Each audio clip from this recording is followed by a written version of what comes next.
బ్రతుకుండటం మాకు ఇష్టం లేదు.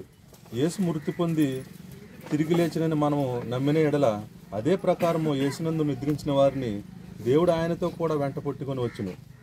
మేము ప్రభువు మాటను బట్టి మీతో చెప్పినదేమనగా, ప్రభు రాకడ వరకు సజీవులమై నిలిచియుండు మనము నిద్రించిన వారికంటే ముందుగా మనము సన్నిధి చేరము. ఆర్భాటముతోనూ ప్రధాన దూత శబ్దంతోనూ దేవుని బోరతోనూ పరలోకం నుండి ప్రభువు దిగి వచ్చును. క్రీస్తు నుండి మృతులైన వారు మొదట లేతురు.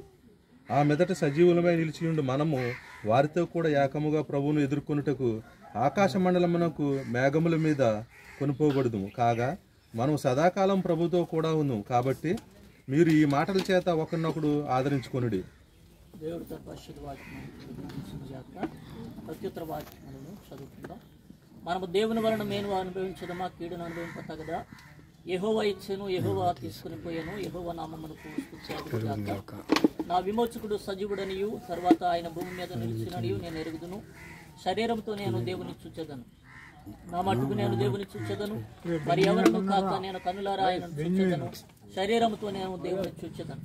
యేసు మృతి పొంది తిరిగి లేచిన మనం నమ్మిన యెడల అదే ప్రకారం యేసు ముందు నిద్రించిన వారిని దేవుడు ఆయనతో కూడా వెంట పెట్టుకుని వచ్చు. కావున నిరీక్షణ లేని ఇతరుల వలె మీరు దుఃఖపడకుడి. ఆదామునందు అందరూ ఎలాగ మృతి పొందుతున్నారు, అలాగుననే క్రీస్తునందు అందరూ కూడా బ్రతికింపబడదు. కావున నిరీక్షణ లేని ఇతరుల వలె దుఃఖపడకుడి. నీతిమంతుడు ఎట్లు మృతి పొందిన చూడము, ఎవరును దానిని మనస్సున పెట్టరు. భక్తులైన వారు తీసుకొని పోబడుచున్నారు, కీడు చూడకుండా నీతిమంతులు తీసుకొని పోబడుచున్నారని ఎవరికి నిత్వచ్చదు. అతని జ్ఞాపకము సమాధానయుక్తమగును, అతడు సమాధానంతో భూమి యందు విశ్రాంతి పొందును.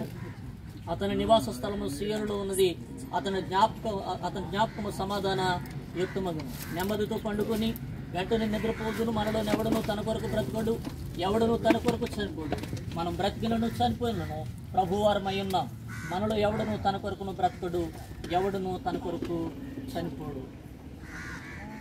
గతించినటువంటి గూడపాటి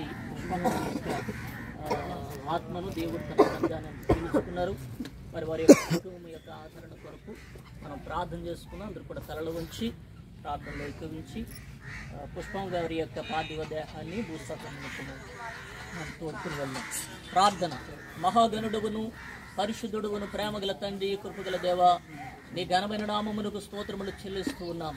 ప్రభా, ఇదిగో తండ్రి, ఈ ఉదయకాల సమయంలో నాయన ప్రియ తల్లి గూడపాటి పుష్పమ్మ గారు ప్రభాన్ని